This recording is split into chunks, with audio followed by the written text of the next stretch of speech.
most important strategy to start with is developing really positive relationships between the child and the teacher, the family and the teacher, and other therapists that are involved in working with that student. So the first step is to create very positive relationships, especially with the student when they're new into a new classroom environment. Often teachers may be in a rush to, implement the curriculum in the classroom, but it's really important that teachers take the time and have fun with the student with autism and develop a positive relationship before we start putting in expectations. Another strategy is to be really clear about roles and responsibilities in relation to supporting the outcomes for that student. So we often get together everybody involved in working with that student and have a meeting to identify everyone's roles and responsibilities in supporting the best outcomes for that child. We also often discuss around the assessment process and identify what we're going to do in the assessment to determine the level of need for that child, what their strengths are and what their areas of weakness are requiring further development. As part of that assessment, we often use the Autism Matrix. It's a really great, simple strategy or tool that can be accessed online at Positive Partnerships website, and it's a great framework for multiple professionals working together to identify the profile of that student with autism. After we do the assessment, and it's really important that the team gets together and develops an individual program plan for that student. And in that individual program plan, you outline what the strengths are, what areas requiring further development are. You outline what are the environmental modifications that are required to be put in place to facilitate good learning.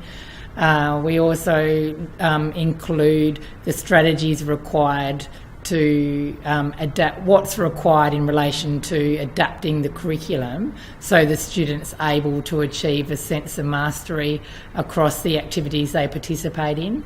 That's critical, and it should definitely always be included in an individual program plan.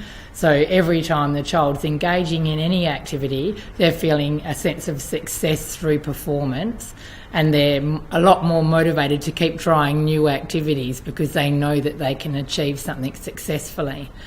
Another important information to include in the individual education plan or possibly in a communication profile is to provide an outline of the communication supports that should be in place to support that child's expressive and receptive communication.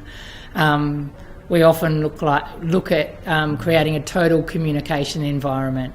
So looking at what are the natural supports that can be put in place in that environment to be able to support that child's understanding of what's expected.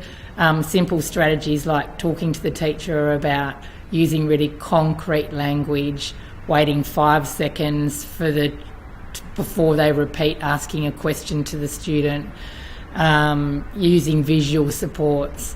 We also look at, the environment. When we've done the assessment, what was that child's sensory processing like? Did they have some sensitivities in relation to their environment? And if they did, how do we use that information to set up an environment that is comfortable for them?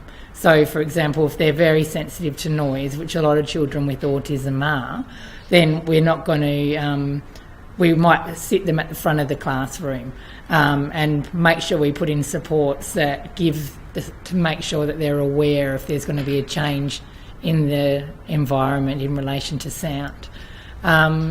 In relation to other environmental supports, it's really important to have a clear, organised environment with minimal distractions, and that when you look at the classroom, you can see what the function of each area of that classroom is communicating, and to be really organised and have everything everything has a place and gets returned to that place. So the environment is very important for students with autism, but also all students that are in the classroom. And also we look at putting in place instructional supports that are going to be able to facilitate their access to the curriculum, but also facilitate their independence in self-care activities. For example, we will look at putting in sequences of visual sequences in the bathroom to support the children to be able to independently wash their hands. And finally, in relation to communication, it's really important that you have that you provide a profile of that child's communication and what they require in place to support their expressive communication. So there may be a range of low-tech and high-tech AAC supports that will really foster and support that child's ability to express their needs and wants that need to be put in place and used across the day. I think finally the most important thing is understanding that it doesn't happen straight away.